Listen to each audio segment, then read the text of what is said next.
수 없고 이 세상 명예와 바꿀 수 없고 이 세상 행복과 바꿀 수 없는 가장 소중한 그 이름이 바로 예수님이십니다. 그 예수님은 저와 여러분을 위해서 하늘의 영광 보좌를 떠나 이 땅에 오셨을 뿐만 아니라 십자가에 달려 우리의 모든 죄와 저주를 해결하시기 위해서 피 흘려 죽으셨고 장사 지낸 바 되었다가 사흘 만에 부활하셔서 승천하셨고 지금도 우리와 함께 임마누엘로 함께 하시는 전능하신 하나님이신 것입니다. 우리가 그 예수님께, 그 하나님께 예배를 드린다고 하는 것은 나의 정체성을 말하는 거예요. 대통령이 됐어도 위대한 학자가 되고 영웅이 돼도 예수 앞에 나와 예배하지 않는 사람은 하나님의 사람일 수가 없는 겁니다. 아무리 신분이 낮고 천해도 가진 게 없다 하더라도 이 땅에서 이뤄놓은 것이 없다고 해도 예수님을 예배하는 사람들은 하나님의 로열 패밀리입니다. 그 영광의 축복이 이미 준비되어 있다 이 말이죠. 여러분, 예수 믿는다는 것은 얼마나 귀하고 존귀한 일인지 몰라요. 이걸 모르고 죽는 사람처럼 불행한 사람은 없습니다. 그러나 많은 사람들은 이 소중한 걸 모르기 때문에 세상의 영광에, 세상의 명예에 도취해서 그것을 잡으려고 지금도 헛된 꿈을 꾸고 있단 말이죠. 매년 미국에서는 역대 정치인들 중에서 최고를 뽑는 그런 행사가 있는데 그 중에서 늘 부동의 1위를 차지하신 분이 있습니다. 그분은 10살 때 어머니를 잃었습니다. 그리고 통나무 집에서 하루 3끼를 먹기가 어려울 정도로 가난하게 지냈을 뿐만 아니라 그는 공교육, 우리가 공부한 이 학교 교육을 달 1년밖에도 경험하지 못한 분입니다. 뿐만 아니라 그는 사회 진출에서도 변변히 이룬 것이 없기 때문에 실패 대명사로 불릴 만큼 내세울 게 없었던 분인데 바로 그분이 미국 정치가들의 부동의 1위를 차지하는 그 유명한 에브라함 링컨 대통령인 것입니다. 그가 어떻게 이렇게 큰 인물이 될 수 있었을까? 바로 그것은 한마디로 정의하면 그 어머니가 보여준 신앙의 아름다움이었습니다. 어머니는 10살에 그를 떠나 이 땅을 떠났지만 어머니는 그에게 성경과 기도하는 모습, 즉 예수 그리스도 한 분을 그에게 주고 떠났습니다. 그가 대통령이 된 후에 그 직무를 수행하면서 가장 건국 이후에 어려운 최대 위기를 맞이합니다. 그것이 바로 노예 해방을 위한 남북전쟁이었습니다. 이 큰 나라가 남북으로 갈리워서 전쟁을 했으니 얼마나 심각한 전쟁이었으며 얼마나 많은 사람이 피를 흘렸겠습니까? 그는 그 전쟁 속에서 늘 하나님 앞에 무릎 꿇고 기도합니다. 내가 하고 있는 것이 잘하고 있는지, 이게 하나님의 뜻을 위한 것인지. 남북전쟁에 승리한 후에 그는 즉시 머물지 않았던 것이 뭐냐면 분열됐던 이 미국을 하나로 묶는 거였습니다. 여러분, 전쟁도 어렵지만 분열됐던 것을 하나로 묶는 것은 더더구나 힘든 일인데 그는 이 일을 정말로 기도하면서 이뤄냈습니다. 한국이 분단된 지 60년이 됐지만 아직도 우리는 하나가 되지 못하는데 그는 이 큰 미국 땅덩어리를 기도를 가지고 묶어내는 그런 위대한 인물이었기 때문에 부동의 1위를 차지하는 인물이 됐습니다. 상당한 세월이 지난 후에 어느 날 한 신문기자가 링컨 대통령을 찾아와서 이렇게 인터뷰를 합니다. 각하께서는 정말 놀라운 성공과 존경받는 삶을 사셨는데 그 비결이 어디 있다고 생각하십니까? 그러자 링컨은 엷은 미소를 띄우면서 이렇게 말을 합니다. 그야 저는 다른 사람보다 실패를 많이 했기 때문입니다. 성공의 비결이 뭐예요? 실패를 많이 했기 때문이라는 거예요. 나는 실패할 때마다 실패에 담겨진 하나님의 뜻을 배웠고 그것을 징검다리로 사용했습니다. 사단은 내가 실패할 때마다 이제 너는 끝장이야. 너는 별 볼 일 없어. 넌 실패하는 자야. 그렇게 겁을 줬지만 그때마다 하나님께서는 내게 말씀하시기를 이번 실패를 거울 삼아 더 큰 일에 도전해라. 그렇게 말씀하셨고 그래서 나는 사단의 속삭임보다 하나님의 음성의 귀를 기울였기 때문에 오늘 이런 성공을 받을 수 있었다라고 고백했습니다. 여러분, 때때로 우리는 문제를 만나 당황스럽거나 고통 중에 있을 때가 종종 있습니다. 그런데 이것을 혼자 해결해 보려고 몸부림친 사람은 기껏 해봐야 인간이 머리로 짜낼 수 있는 것밖에는 해결할 방법이 없죠. 뭐 그 이상 나올 게 없어요. 인간의 일은 언젠가는 또 넘어져. 사단을 이길 인간이 없기 때문에 그래요. 그래서 예수께 문제를 들고 나온 사람은 누구나 everybody, all 뭘 받아요? 답을 받는 줄로 믿습니다. 너는 내게 뭐하라? 부르짖으라. 거기 나오는 답이 뭐예요? 내가 내게 응답하겠고. 우리 인디비듀얼로 응답 다 해주시는 거예요. 자, 그런 이런 절대자인 하나님 앞에 응답을 보장받았으니 우리는 얼마나 행복한 사람입니까? 근데 얼굴이 보면 행복한 사람이 아니야. 그래도 나는 이 현재 문제 때문에 짓눌려 라고 이마에다 쓰고 다니는 사람이 너무 많단 말이에요. 그러나 정말 이 응답을 갖는 한 사람만 있으면 지금 우리 기도하신 기도자가 얘기한 것처럼 여러분에게 주신 몇 대 목표가 있잖아요. 가장 가슴을 데피는 일이 뭐예요?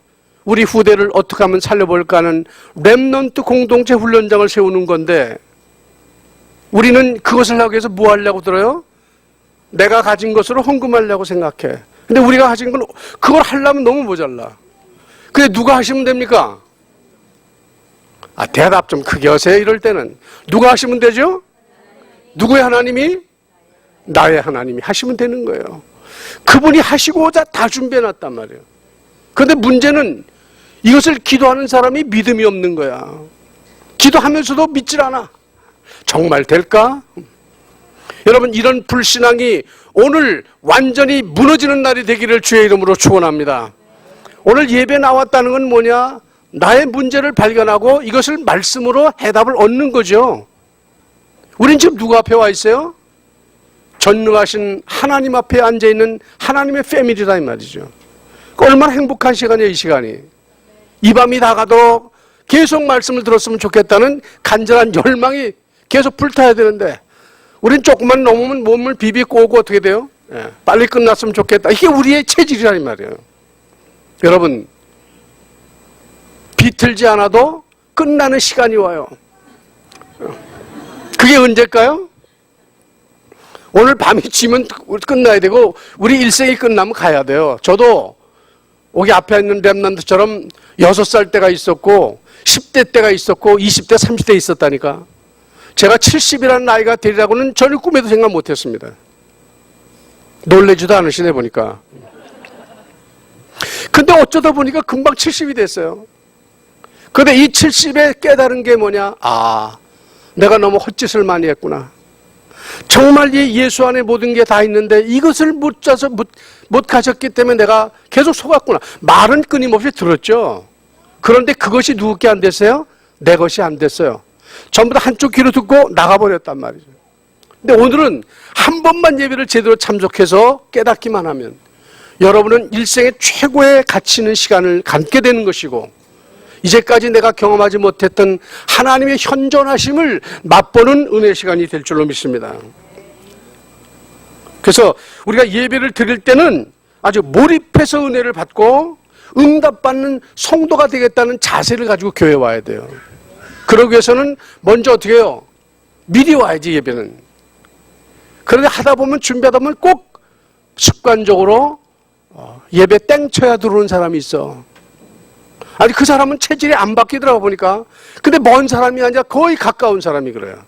저도 여기서 오면 한 10분이면 오는 거리인데 저희 집 사람은 8시부터 가자 그러는데 30분에 가지 뭐. 그렇게 되고 또 보면 꼭 제가 말한 그 시간에 출발하게 되는 거예요. 여러분, 은혜는 누구의 것이죠? 사모하는 자의 것이에요. 정말 이 주일이 매일 왔으면 얼마나 좋겠어요? 하나님은 우리에게 매일이 주일이 되라고 그러는데 우린 일주일에 한 번만 주일로 생각한단 말이에요. 매일이 주일이 돼보세요. 그 전능하신 하나님이 모든 걸 준비해 놓으시고 나를 기다리시는데 그 엄청난 축복을 우리가 단 10분의 1만 받는다고 해도 내가 변하는 건 문제가 되지 않지만 세상도 변하는 역사가 분명히 있을 줄로 믿습니다. 지금 이 세상은 뭐가 없어요? 믿음이 없는 시대 아니에요. 믿음이 없으니까 온갖 별짓을 다 하는 거예요. 여러분, 과거에 벌칙이 볼 수 없었던 타락한 시대가 이 시대고요. 무작위로 사람을 죽이는 시대가 있었습니까? 근데 지금은 완전히 미친 시대가 됐다니까요. 그 재앙만 났다고 우리가 말하잖아요. 그럼 이런 시대에 하나님이 우리를 세우시고자 하는 뜻이 뭐겠어요? 이 일을 해결할 수 있는 길은 그리스도의 비밀을 아는 너희밖에 없다 그 말이잖아요. 그러면 나 혼자서라도 내가 아는 현장에 하나님의 나라가 임하게 하는 것은 내가 하는 것이 아니라 내가 믿음대로 하나님이 여러분을 통해서 역사하신다는 말이죠. 그러니 우리가 얼마나 소중한 존재입니까? 오늘 이 자기를 찾아가는 시간이 되기를 바랍니다. 어떤 문둥병자가 예수님이 지나가신다는 소리를 듣고는 어떻게 했어요? 매 맞아 죽을 각오를 하고 뛰어나가서 나를 불쌍히 여겨달라고 매달렸죠.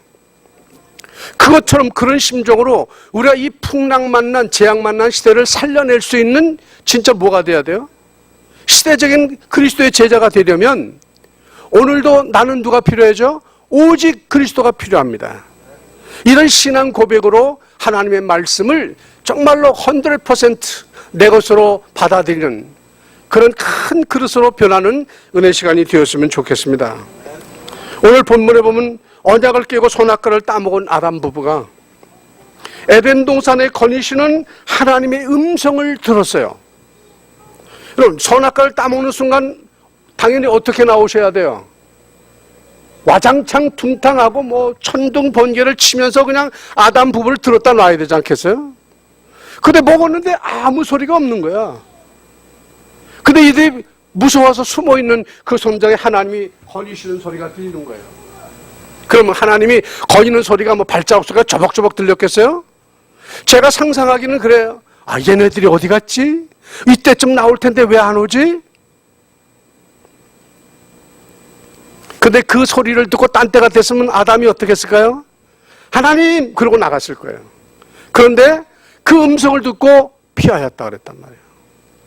그럼 하나님이 음성을 바라시는 것은 야단을 치려고 지금 음성 바라신 거예요? 아니죠.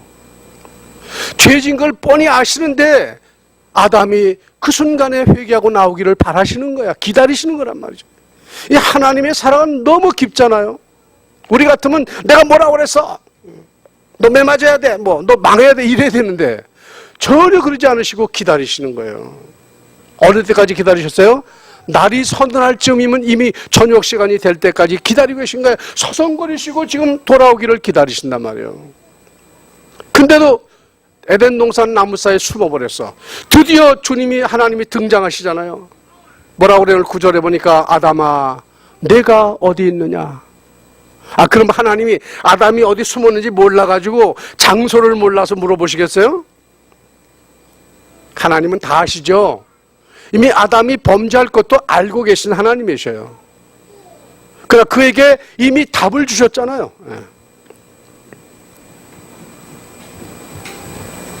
그럼 하나님이 이런 질문하신 이유는 무엇일까요?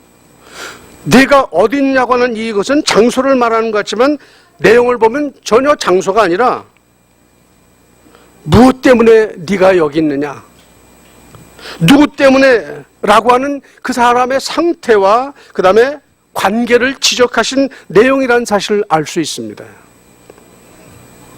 하나님이 의도하신 질문의 요지는 무엇 때문에 누구 때문에 그렇게 되었는지를 알고 있느냐 하는 질문이었다고 말해요.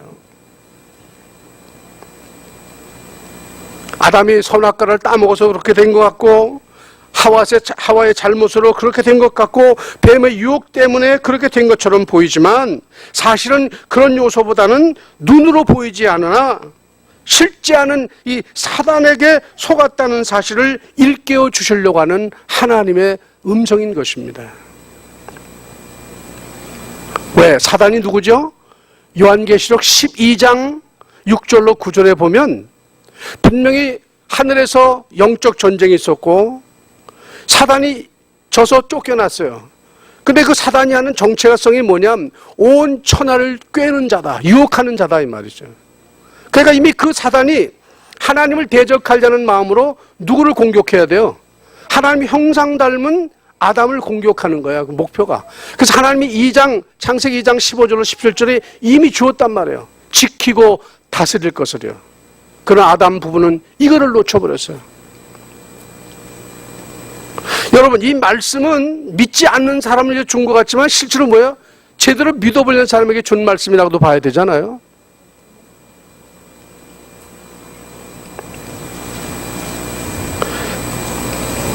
선악과보다는 하나님과의 언약을 파괴하고 그것을 놓친 결과라는 사실을 필히 깨닫게 해주시려고 하는 하나님의 깊은 사랑이 깃들어 있는 것입니다.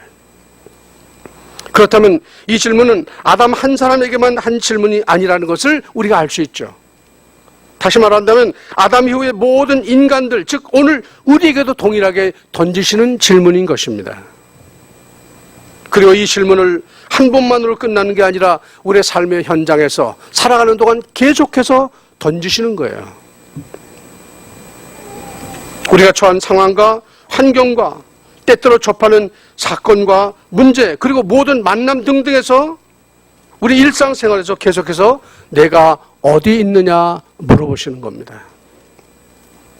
그러면 다양한 대답이 나올 수 있겠죠.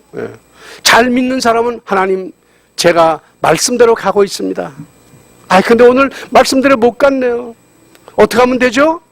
하나님과 늘 대화할 수 있는 이 기도가 지속되도록 이끌어 주시는 질문이기도 한 것입니다. 여러분, 하나님과 대화하는 사람은 어느 수준의 사람일까요? 하나님의 자녀가 맞죠.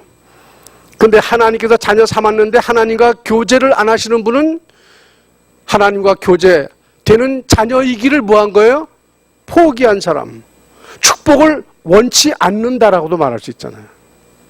그러니까 사단은 할 수만 있으면 우리로 하여금 이 주신 축복을 못 누리도록 어디에 관심을 쏟게 만드나요? 현실적인 문제, 그죠? 특히 여성들은 어떻게 하면 좀 더 아름다워질 수 있을까? 나를 꾸미는 일일 수 있고요. 남자들은 어떻게 하면 명예와 권세를 얻을까에 관심을 가질 수 있고요. 어떻게 하면 돈을 많이 벌까? 그것이 나쁘다는 얘기는 아니지만 거기에 관심이 끌려 들어가면 그 각인된 것 때문에 우리는 어떻게 돼요? 체질적으로 그렇게 갈 수밖에 없게 되는 겁니다. 그러나 특히 지금 이 시대는 그거보다 더 위험한 게 뭐예요? 사실은 전 스마트폰이라고 말할 수 있다고 생각합니다. 잘 쓰면 좋은 도구긴 하지만 끊임없이 우리의 관심을 하루 종일 이끌고 있어요. 저도 마찬가지예요. 보니까 카톡이 안 왔나? 이메일이 왔나? 혹시 유튜브에는 뭐가 떴나? 이게 나도 모르게 일상생활에서 그렇게 돌아가더라니까요. 그래서 이걸 의도적으로 이제 어떻게 해요? 결박하는 기도를 시작합니다. 아니 남한테 할 것도 없어? 이거를 내가 안 잡아야 되는데. 여러분, 삶이란 뭐예요? 살았다는 뭐예요? 내가 못하던 것을 주님의 인도로 하기 시작하는 거예요. 다시 말하면 창세기 1장 28절에 정복하고 다스리는 축복을 회복하는 것입니다. 예수 믿고 구원받았다는 말은 하나님 자녀가 됐는데 그럼에도 불구하고 아직 그 권세를 회복하지 못했다면 오늘 저와 여러분에게는 이 권세를 회복하는 은혜의 날이 되기를 바랍니다. 자, 그러면 첫째, 하나님을 떠나 있는 사람들에게 내가 어디 있느냐고 묻고 계십니다. 죄의 짐으로 인하여 고통당하고 방황하는 사람에게 주님께로 돌아오도록 내가 어디 있느냐 질문하고 계신 겁니다. 그 어떤 노력으로도 해결 불가능한 창세기 3장 문제에서 해방되는 길을 주셨는데 예수를 구주로 영접하고 구원받으라는 것입니다. 그분이 바로 구약에서 예언되었던 메시아, 즉 그리스도인 자신을 분명히 기억하라는 거예요. 창세기 3장에서는 하나님께서 여자의 후손으로 표현하셨습니다. 이사야 7장 14절에 보면 여자의 후손이라고 말하고 있죠. 그 다음에 처녀가 잉터에 아들 낳는다고 말했습니다. 요한복음 14장 6절에 예수님이 누구죠? 메시아로 오신 그리스도인데 이분이 하나님을 만나는 유일한 길입니다. 또 그분만이 영원히 변치 않은 진리입니다. 그분만이 우리의 참 생명이다 그 말이에요. 이렇게 쉽고 아주 간단한 얘기를 왜 오늘날 많은 사람들은 모든 종교의 구원이 있다고 말을 할까요? 그것은 이렇게 주장하는 것이 편협되다고 생각하기 때문에 그런데 내가 주장했으면 편협된 거예요. 그러나 이것은 하나님이 우리에게 주신 유일하신 말씀이기 때문에 편협성이 없는 거예요. 그거는 확실한 길이다 이 말이죠. 여러분 이 사실을 믿으시죠? 그러면 만약에 칼이 여러분 목 앞에 와도 이 사실을 말할 수 있나요? 네, 대답이 안 하잖아요. 아니 그때 가서 부인할 망정 지금이라도 네 그래야 될 거 아니겠어요? 그 연습이 돼야 그 다음에 실제 상황이 오면 그게 되지. 지금 여기서도 글쎄 모르겠네. 그때 가봐야 알지. 그러면 그거 틀림없이 실패하는 거예요. 여러분 목에 칼이 들어와도 아멘 하시겠습니까? 좀 나아졌네 이제는. 이게 보통 상황에 연습이 필요한 거예요. 야구 선수들이 홈런 날리기 위해서 보통 얼마씩 치는 줄 아세요? 연습을 많이 하는 사람은 하루에 2,000개를 친대요. 2,000개 치면 장난이 아니야. 그건 반 죽는 거예요. 그래서 이대호 같은 선수가 태어났는데 미국 가서 쪽을 못 쓰잖아요. 그럼 미국 애들은 얼마나 한다는 얘기예요 이게. 여러분 내가 많이 한다고 나만 잘하는 거 아니야. 남들도 잘한다는 걸 알아야 돼. 지금 사단은 어떻게 다니고 있죠? 삼킬차를 찾기 위해서 24시간 누구 말 맞다가 자빠져 자지도 않고 지금 돌아다닌다니까요. 그럼 공격의 대상이 누굴까요? 제대로 언약 가지고 잘 믿어보려는 사람이지 대충 믿는 사람은 그건 할 필요도 없고 대상도 안 되는 거야. 그래서 우리는 뭐가 필요하죠? 영적 싸움이 필요한 거예요. 예배서 6장 10절 이하에 나오는 우리에게는 혈육의 싸움이 아닌 영적 싸움이 있다. 언제까지입니까? 주님 앞에 가는 그 순간까지입니다. 저는 왜 이런 얘기를 여러분에게 하냐면 아주 한국의 유명한 교회에 정말 잘 믿는 권사님이 계셨어요. 근데 이 권사님의 아들이 외아들인데 대무제 때 근무했어. 여러분 38선 있잖아요. 민정경찰로 근무하다가 부하가 밟은 그 지뢰를 구출해 주다가 이 사람이 대신 희생해 죽었어요. 아들이 죽고 나자 이 권사님은 너무 절망한 나머지 하나님을 찾지도 않았습니다. 그리고 교회를 떠났습니다. 평소에는 잘 믿는 것 같고 정말로 누구보다 교회를 섬기는 훌륭한 제자인 줄 알았는데 아들을 잃어버린 순간이 되니까 다 잃어버리고 말았다니까. 그래서 우리는 뭐예요? 자든지 깨든지 항상 그리스도를 여러분 어떻게 해요? 정말 부르짖는 사람이 돼야 돼요.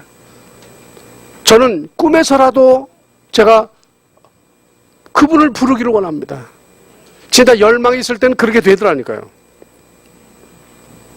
자, 이처럼 예수님을 구주로 믿고 영접할 때만 하나님께서 떠난 죄에서 우리가 뭐예요? 사함받고 어둠에서 빛으로 억압에서 자유함으로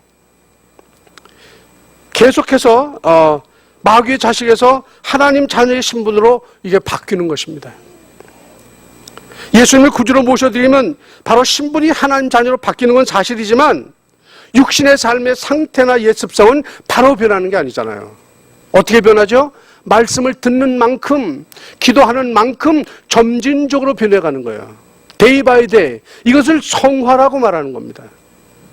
우리가 복음은 분명히 가지고 있어요. 그러나 복음이 체질화되기 위해서는 뭐가 필요하다? 성화의 과정을 거치는 거예요. 기도하는 일과 말씀 전하는 일과 정말 우리가 쉽게 표현한 삶 오늘이 여러분의 삶의 문화로 변해야 한다는 말이죠. 하나님이 하는 게 아니라 정말 하나님의 말씀을 내가 인도받으려고 하는 자세로 말씀을 가지고 어떻게 해요? 기도해서 이 사실을 아직도 모르는 사람에게 전하고 싶은 열망을 가지고 우리가 전한다고 해서 전도가 되는 건 아니에요. 전도는 누가 하시는 거죠? 하나님이 구원 주시로 작정된 자가 준비됐을 때 되는 거예요. 내가 전도해서 안 될 수도 있어요. 안 됐다고 낙심하는 건 바보예요. 다 같이 전도하다. 낙심하지 말자. 안 될 수도 있다. 그러나 나는 속지 않는다. 여러분 싸울 필요 없어요. 안 믿으면 그냥 기다리세요. 너 믿으면 너 좋지 나 좋냐 이래가지고 또 괜히 기분 상해가지고 그 다음에 가면 또 받아들이지 않으면 안 되니까. 그러니까 오늘 전하는 것으로 내가 주님과 지금 동행하고 있다는 사실을 아시면 됩니다.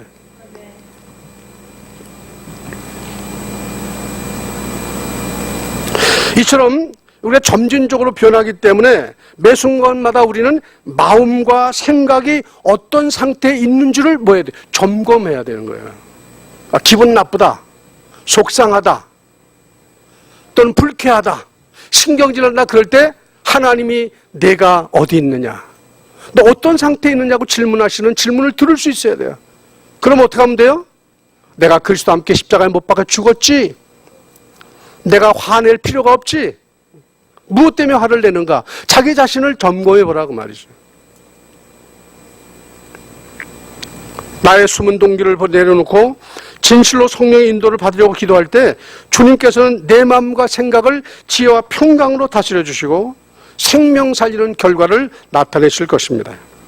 따라서 예배 드릴 때는 온 마음과 생각을 집중해서 하나님의 말씀을 듣도록 못해요. 영적 싸움을 싸우면서 살아가는 겁니다.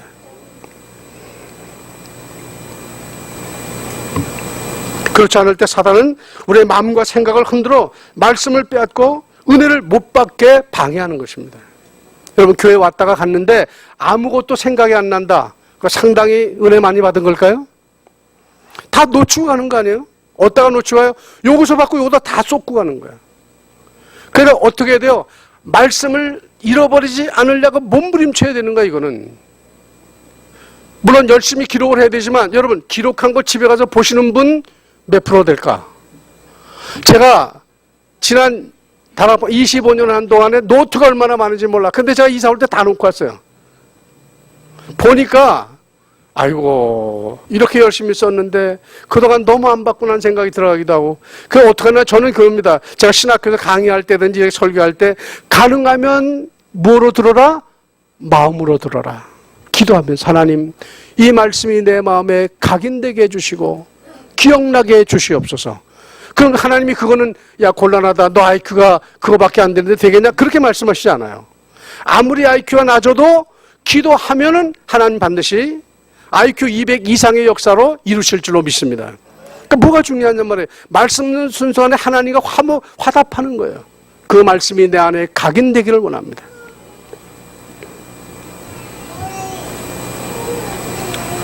내가 어딨냐는 하나님의 음성을 들을 수 있도록 잠언 16장 20절에 말씀하신 것처럼 삶과 말씀에 주의하는 자는 뭘 얻는다? 좋은 것을 얻는다고 그랬어요. 하나님의 음성을 듣는 사람은 좋은 게 올 수밖에 없는 은혜가 이미 오는 거예요. 여러분 이 삶과 말씀에 주의하는 축복을 누리셔서 하나님께서 내가 어딨냐고 물은 질문 앞에 항상 기쁨으로 대답할 수 있는 시대적인 인물이 되시길 주의 이름으로 축원합니다. 두 번째로 주님께서는 그 말씀을 주신 후에 예수님이 오셨어요. 근데 예수님이 오셨을 때 영접한 사람이 있었어요? 동방박사 3사람밖에는 그것도 천문학자들밖에 없었다니까요.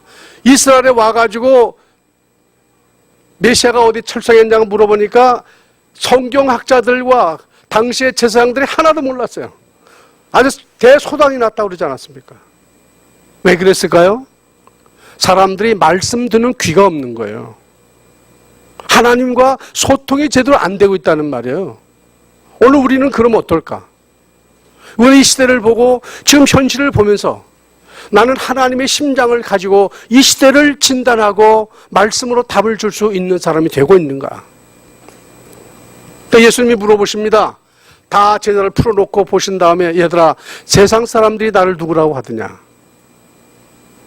그러니까 정확한 답을 하는 사람이 없으니까 그럼 너희는 나를 누구라고 하느냐 물어보는 답은 여러분 수없이 설교 들으셨잖아요. 그때 베드로의 대답이 뭐예요? 주는 그리스도시요 살아계신 오늘 아침들을 안 잡수고 오신 모양이네요. 하나님 앞에서 우리가 정말 기뻐해야 되잖아. 여기 하나님이 계신 자리인데 애들이 엄마 아빠 있어봐야 얼마나 활기 있어요.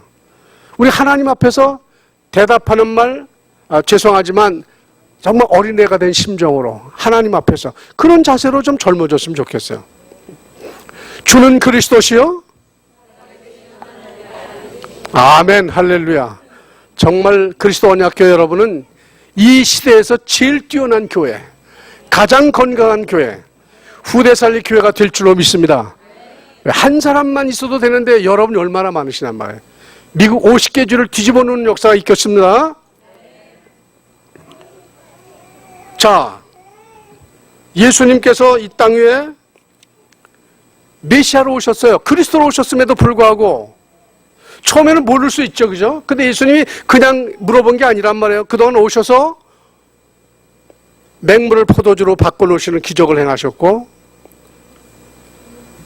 사마리아에 들어가서 수가성 여인에게 5 남편이 있던 여자에게 예수가 메시아라는 사실을 보여주기도 했고, 요한복음 5장에서는 38년 된 베데스다 연못가에서 병을 고쳐보려고 애쓰던 사람을 단 한마디로 낫게 하셨어요. 오병이어의 기적을 베푸셨어요. 현장에서 돌탕 맞아 죽기 직전인 가늠한 여인을 용서해 살리셨어요. 태어나면서부터 소경된 사람의 눈을 여셨어요. 자, 예수님이 누구라는 사실이죠, 이게? 우리가 기다리는 메시아 그리스도라는 걸 보여줬음에도 불구하고 예수님이 제자들 데리고 티베리아 바닷가에 나갔어요. 예수님은 배 고문에 주무셔요. 풍랑이 일어요. 배가 깨질 것 같아요. 그러면 여러분 같으면 뭐라고 그럴 거예요? 우린 절대 죽지 않아. 예수님 깨우지 마라. 우리 믿음으로 건너갈 거야. 그래야 되는데 제자들은 뭐라고 그러세요? 주여, 우리가 죽게 생겼는데 어찌 잠이 오십니까? 예수를 깨우면서 흔들어 깨웠어요. 그러니까 예수님이 일어나서 뭐라고 그래요? 믿음이 적은 자들아 어찌하여 의심하느냐. 그리고 바로 뭐부터 오셨습니까? 바람아 바다야 잔잔할지어다. 아니, 순식간에 잔잔해지니까 또 제자들의 반응이 웃기죠. 뭐라고 그래요? 저가 누구시기에 바람과 바다도 잔잔한 거. 아니, 믿음의 말을 한마디도 제대로 못하잖아요. 여러분, 저와 여러분이 이 땅에서 만나는 사건 문제 많아요. 절망적 사건이 많아요. 제가 요즘 여기 와서 많은 사람을 사귀고 있는데 각 교회 중직자들과 만나다가 운동을 하는데 운동하면서 얘기하다 보니까 자기 아들이 마약을 해요. 근데 얘가 공부도 아주 잘했고 얼굴도 잘생겼고 교회에서도 1등 신자인데 그 교회 안에서 마약을 접하게 됐다는 거예요. 기가 막힌 얘기죠. 그러니까 사단은 교회라고 안 들어오는 거 아니에요, 여러분. 아니, 교회는 안전지대 아니죠. 세상의 모든 흑암이 막 드나들 수 있잖아요. 거기서 장로 아들이 마약을 했는데 이 아이가 완전히 맛이 간 거예요. 엄마를 패기도 하고. 그래서 엄마는 무서워서 아들을 만날 수가 없어. 근데 이 장로님이 목사님한테 이 문제를 들고 나갔더니 목사님도 고개를 끄덕거리시는 거야. 그래서 세상의 모든 치유센터를 다 데려갔는데 해결할 길이 없어. 그래서 제가 물어봤어요. 장로님, 예수 믿으시죠? 아, 그럼 믿으니까 제가 장로죠. 제가 물어보는 질문이 그렇게 물어보는 질문이 아니잖아요. 그럼 예수는 모든 문제 해결자 맞습니까? 그랬더니 맞다 이거. 그럼 당신의 문제가 바로 그래서 예수가 필요한데 당신은 그 예수 믿게 어떻게 해보셨습니까?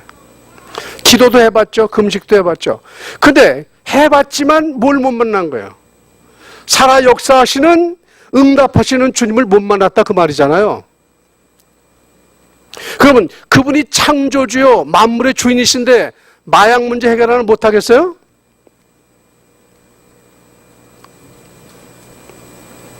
죽은 자도 살리시는 하나님이신데 말이에요. 그러니까 예수님을 예수로 못 믿는 거야. 그냥 나이스하신 분으로 믿지 그분이 절대적인 분이다.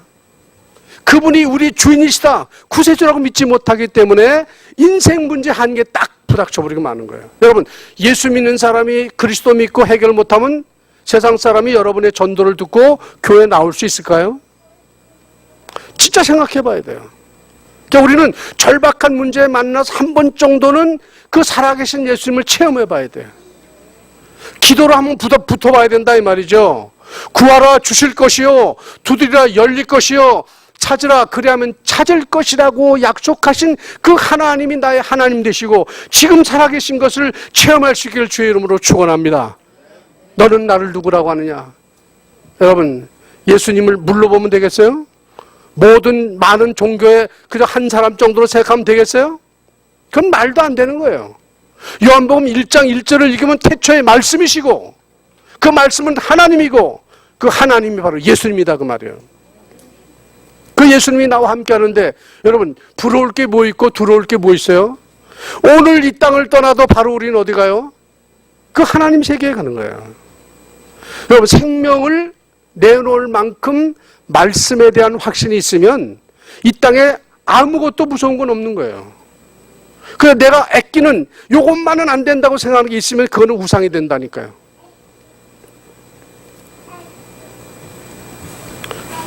반응이 좀 신통해야 설교자는 신나가지고 막 얘기하는데 뭐 다 알고 있다는 표정이기도 하고 뭐 그걸 새삼스럽게 얘기하냐 그런 표정이기도 하고 또 어떤 때 정말 그럴까 이런 표정을 짓기도 하는데 제가 헷갈려요 사실은. 근데 저는 항상 좋은 쪽으로 해석합니다. 여러분은 야 우리도 다 안다. 예. 다 알기를 여러분 주님의 이름으로 축원합니다. 진짜 이게 중요한 거 아닙니까? 하루를 살다 죽어도 한 시간을 살아도 그 전능하신 예수가 나의 하나님이 되시고 나의 주가 되신다는 이 사실을 고백할 수 있다면 그 전혀밖에 없는 거예요.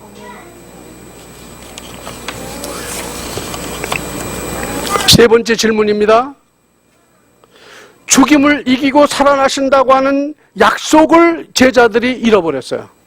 예수님이 십자가에 못 박혀 죽으시고 장사되자 제자를 뿔뿔이 다 헤어졌죠. 특히 베드로를 제자를 저 꼬드기진 않았겠지만 충동질해가지고 티베리아 바다로 다시 나갔어. 나는 고기 잡으러 가겠다. 그래서 제자들이 의지할 데가 없으니까 나도 간다고 다 따라갔단 말이에요. 그런데 예수님이 바닷가에서 숯불에 생선을 구워놓으시고 떡을 구워놓으시고 제자들에게 물으시는 거야. 얘들아 고기 잡은 게 있냐? 근데 밤새 잡은 게 없거든. 근데 보니까 예수 같은데 뛰어나올 수가 없네. 그물을 오른편에 던져라. 던졌더니 물고기 153마리를 잡았어. 물고기 좀 가져오니까 베드로가 첨벙불에 뛰어들어서 가져갑니다. 그리고 시장한 제자들에게 먹이신 다음에 베드로에게 묻습니다. 많은 제자들 앞에서 베드로야 내가 이 사람들보다 나를 더 사랑하느냐. 얼마나 절박한 심정일까요? 만약에 베드로가 나 못 믿겠어요. 그러면 큰일 아니에요? 근데 베드로가 그 장면을 보고 자기가 그 불 앞에서 예수를 3번이나 부인했던 그 당시에 그 숯불을 보면서 그 예수님에 대한 사랑을 고백하여 주여 내가 주를 사랑합니다. 주님은 똑같은 질문을 3번이나 하셨어요. 그렇다면 이 질문에 대한 물음에 대한 베드로의 답이 사랑이었는데 그 베드로의 답을 들으시고 주님은 뭐라고 말씀하셨죠?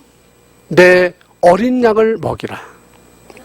그러면 정말 구원받은 하나님의 자녀요 제자들이라면 해야 되는 마지막 인생에 남은 게 뭐라는 거예요? 이게 후대 살리는 거 아닙니까? 이게 렘넌트 사역이란 말이지. 오늘 제가 뉴스를 보니까 이번에 15,000명이 오네요. WRC에. 50여 개 국가에서 오는 거야. 갈수록 점점 많아집니다. 제가 앞으로 보기에는 2만 명대를 넘어가면 한국에는 수용할 시설이 없어요. 그죠? 이제 워싱턴이나 LA의 컨벤션 센터에 와야 돼. 준비해야 돼요, 여러분. 앞으로는 이 운동이 어디가 주도돼야 세계를 장악하겠어요? 그 물어보지 않아도 여러분 빤히 아는 거 아니에요? 근데 그거를 마음으로 준비하는 분이 계셔요? 아니, 돈으로 못하더라도 마음 준비 가능하잖아. 그 누가 해야 돼요? 이 말씀이 가슴에 부닥치는 사람이 하는 거예요. 하나님, 나는 가진 것이 없고 부족하지만 이 종을 사용해 주셔서 우리가 여기서 정말 이 세계를 살리는 렘넌트 대회를 한 10만 명쯤 모일 수 있도록 너무 많으면 두 번을 나눠서 할 수 있도록. 아니 꿈도 못 꿉니까 여러분? 좀 얼굴이라도 꿈꾸는 좀 신용을 해주세요. 하나님은 뭐 축복하시려는데 뭐 그릇을 가지고 마음을 가져야 부어주시지, 아이고 나는 그거 못해요 이러면 그건 할 수가 없잖아요. 하나님, 나는 여자고 나약하지만 하나님 내게 이 꿈을 이룰 수 있도록 역사해 주시옵소서. 왜? 기도는 하나님과의 직통하는 뭐예요? 통로잖아요 이게. 자, 살아계신 그리스도 예수님을 체험하고 그 맛을 보신 분들을 기억해야 합니다. 우리가 가진 모든 소유, 물질, 건강, 시간, 이걸 어디에 써야 되죠? 바로 이것은 우리의 후대를 살리는 제자훈련에 사용해야 되겠다. 그래서 여러분 통역자도 많이 나오셔야 되고요, 또 팀 사역자도 많이 나오셔야 되고, 나름대로 자기에게 주어진 하나님의 탤런트를 가지고 후대 살리는 일에 준비하시라 그 말이에요. 하나님은 누굴 쓰시죠? 준비된 사람을 사용하셔요. 자, 이제 결론의 말씀을 드리겠습니다. 내가 어디 있느냐는 이 질문은 모든 현장에서 하나님 앞에서 자신을 점검하라는 말입니다. 그때그때마다 순간마다 점검하십시오. 매 순간마다 삶 속에서, 사건 속에서, 문제 속에서, 아니 일상생활 속에서 내가 어디냐 물으시는 하나님의 질문 앞에 내가 복음을 전하려고 하는 순종의 자리에 있나이다. 내가 잠깐 벗어났습니다. 그러나 다시 돌아오겠습니다. 늘 주님의 음성을 듣는 자리에 있으시기 바랍니다. 일을 하시든 뭘 하든. 두 번째, 너는 나를 누구라고 하느냐는 질문에 대해서는 그리스도를 분명하게 고백하라는 거예요. 나의 그리스도로 고백하라 이 말이에요. 나의 하나님으로 고백하세요. 그 믿음은 바라는 것들이 실상이 되기 때문입니다. 세 번째, 내가 이 사람들보다 나를 더 사랑하느냐? 내가 구원받은 하나님의 사람이 맞다면 먼저 내가 할 일은 뭐예요? 이미 나는 생명을 받았고 또 하나님이 모든 것을 축복하시는 보장이 되어 있어요. 그럼 이것을 가지고 뭐예요? 우리 후대를 살리고 제자를 세워나가는 일에 나의 생애를 드리겠다고 하는 뭐예요? 이게 절대 사명, 하나님의 절대 목표와, 그래서 이것을 절대 헌신이 결정돼야 되지 않겠어요? 이 재앙 만난 혼돈의 시대 속에서 나는 어떤 마음가짐을 가짐으로 살아가고 있는 크리스찬인가? 예수님의 제자로 설 것인가? 그것은 여러분이 답을 하실 차례입니다. 한 가지 말씀을 하고 마치겠습니다. 한국에 처음 들어왔던 선교사님 한 분이 한국 사람들을 제자로 양육하면서 그렇게 얘기를 하는 겁니다. 여러분 크리스찬이 뭔지 아십니까? 크리스찬이라는 말은 Christ plus IAN이죠. IAN을 어떻게 해석하냐면 I am nothing. Christ is everything. I am nothing. 여러분 우리의 삶에서는 예수님이 영광을 받으셔야 되고 그분이 우리의 삶에 정말 주도적인 삶을 사시게 하셔서 사도 바울이 갈라디아 2장 20절에 말씀하신 그 신앙 고백이 날마다의 우리 생활 속에서 폭포수처럼 쏟아져 나와 정말로 재앙 만난 이들을 살리는 시대적인 그리스도의 제자가 되기를 주님의 이름으로 축원합니다.